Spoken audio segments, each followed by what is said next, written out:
سندھ حکومت نے کراچی بین الاقوامی شہر ہے اس سے بلدیاتی اداروں کو ختم کرنے کا فیصلہ کر لیا ہے۔ جی ہاں، اس کی داغ بیل ڈالی جا چکی ہے اور اگر ایسا ہوا تو سندھ حکومت عالمی سطح پر واحد ہوگی جو کہ بغیر لوکل گورنمنٹ کے صوبے کو چلائے گی، یعنی بین الاقوامی شہر کراچی کو بھی، اور یہ گینیس بک آف ورلڈ میں ریکارڈ درج ہوگا۔ اب ہم آپ کو اس کی تفصیل بتاتے ہیں۔ 19 ستمبر 2020 کو کمشنر کراچی کی صدارت میں ایک اجلاس کا انعقاد کیا گیا جس میں ڈپٹی کمشنرز بھی موجود تھے۔ اس اجلاس کے دوران منٹس بھی تیار کیے گئے۔ منٹس کے مطابق کمشنر کراچی نے ڈپٹی کمشنر سے تمام تر تفصیلات حاصل کی ہے، جس میں فوکس بلدیاتی اداروں کو یعنی ڈی ایم سیز کو رکھا گیا اور پوچھا گیا کہ ان کا بجٹ کتنا ہے، ترقیاتی فنڈز کتنے ہیں اور اس کے ساتھ ساتھ کچرا اٹھانے کی صلاحیتیں کیا ہیں، جبکہ ان کی ریکوری کیا ہے۔ جبکہ اجلاس کے اندر تکلفاً غیر قانونی پیٹرول پمپ، غیر قانونی عمارتوں کے حوالے سے بھی تبادلہ خیال کر لیا گیا۔ اہم اجلاس کے اندر ڈی ایم سیز کو ٹارگیٹ کیا گیا۔ عارضی بنیادوں پر قائم مقام چارج دیا گیا ہے ان ایڈمنسٹریٹرز کے لیے، لیکن یہ ڈپٹی کمشنر اجلاس میں کچھ نہیں بولے۔ کمشنر کراچی کو بتا سکتے تھے کہ ہم عارضی بنیادوں پر ہیں، تاہم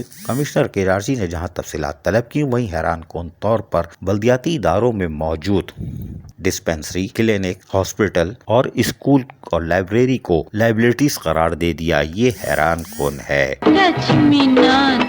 کمشنر کراچی نے یقیناً ان چیزوں کو لائبلٹیز قرار دے دیا، جبکہ حیران کن طور پر یہ لوکل باڈیز کا حصہ رہے ہیں، کبھی ٹاؤن کی سطح پر، کبھی ڈی ایم سیز پہ، کبھی کے ایم سی میں۔ تاہم 2016 کے اندر سندھ حکومت نے ایک نوٹیفیکیشن کے ذریعے محکمہ لوکل ٹیکس، محکمہ صحت، محکمہ تعلیم ڈی ایم سیز کے حوالے کیا تھا تاکہ ڈی ایم سیز کو مضبوط کیا جا سکے۔ تو یہی وجہ تھی کہ ماضی کی طرح اس وقت بھی تمام فنڈز کے ساتھ یہ محکمے ڈی ایم سیز کو منتقل کیے گئے تھے۔ تاہم ڈی ایم سیز کی سطح پر محکمہ تعلیم بہترین کام کر رہا تھا اور اب اس کے اسکول کسی بھی انگلش اسکول کا مقابلہ کر سکتے ہیں، جہاں ایڈمیشن کے لیے بھی ٹیسٹ دینے پڑتے ہیں۔ A1 اور A گریڈ میں طالب علم پاس ہو رہے ہیں، ان کا معیار بہتر ہو رہا ہے۔ جبکہ ڈسپنسریز کی سطح پر اگر دیکھا جائے تو حکومتی سطح پر یہ ایک اچھا قدم تھا، کیونکہ یہاں پر معمولی فیس سے ایکس رے، الٹرا ساؤنڈ کے ساتھ ساتھ دیگر علاج ہو سکتا تھا، جبکہ کسی آفت کی صورت میں ڈی ایم سیز کی سطح پر موجود ڈسپنسریوں کو استعمال کیا جاتا تھا، چاہے وہ ڈینگی ہو، ہیٹ اسٹروک ہو یا ہیپیٹائٹس جیسے موذی مرض سے نمٹنے کے لیے بھی ان ڈسپنسریز کو استعمال کیا جاتا تھا، جو غریب لوگوں کی دسترس میں تھا۔ خصوصاً گوٹ دیہاتوں میں اور مضافاتی علاقوں میں ڈسپنسری فعال کردار ادا کر رہی ہیں، لیکن ان کے خاتمے کا کام کیا جا رہا ہے۔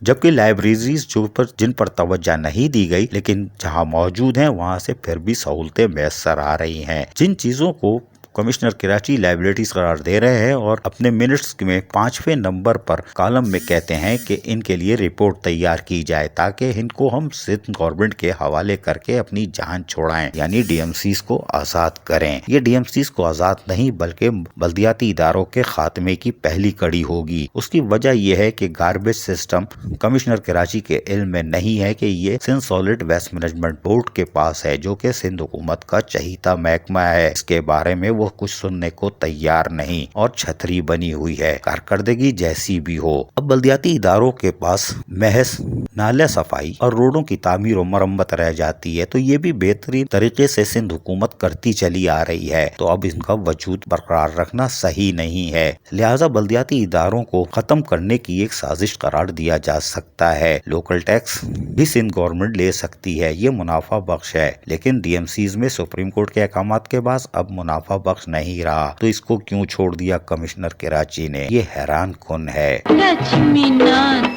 لیکن کیا یہ کمشنر ڈپٹی کمشنر کوئی دوسری مخلوق ہیں؟ نہیں، لیکن ان کا احتساب کیوں نہیں ہوتا؟ بلدیاتی اداروں کا احتساب سب کرتے ہیں، لیکن کیا کسی نے پوچھا کہ کروڑوں روپے ایک ڈپٹی کمشنر آفس پہ تنخواہوں، پیٹرول اور دیگر مراد پر ماہانہ کی بنیاد پر خرچ کیے جاتے ہیں؟ سندھ گورنمنٹ پر یہ کیا بوجھ نہیں ہے؟ کیونکہ جن علاقوں میں جو کہ کنٹونمنٹ یا ڈی ایچ اے کہلاتے ہیں، جہاں commissioner, deputy commissioner, assistant commissioner پر نہیں مار سکتے، وہ پرسکون علاقے ہیں۔ جہاں جہاں commissioner, deputy commissioner, assistant commissioner کا راج ہے، ان علاقوں میں کچی آبادی بھی بن رہی ہے، زمینوں پر قبضے بھی ہو رہے ہیں، گوٹ بھی بن رہے ہیں، غیر قانونی عمارتیں بھی بن رہی ہیں، انسانی جانیں بھی بری طرح ان عمارتوں کے گرنے کے بعد ضائع ہو رہی ہیں۔ دودھ 120 روپے کلو تاحال بک رہا ہے۔ سپریم کورٹ کے فیصلے کے برخلاف اشتہاری بورڈ بھی لگ جاتے ہیں۔ مہنگائی بھی عروج پر ہے، وہ کم نہیں ہوتی، ٹھیلے پٹھارے لگے، ٹریفک کی روانی متاثر ہو رہی ہے، لیکن کمشنر ڈپٹی کمشنر کا رول پھر بھی نہیں ناپا جاتا کہ ماہانہ کروڑوں روپے ایک ڈپٹی کمشنر آفس پر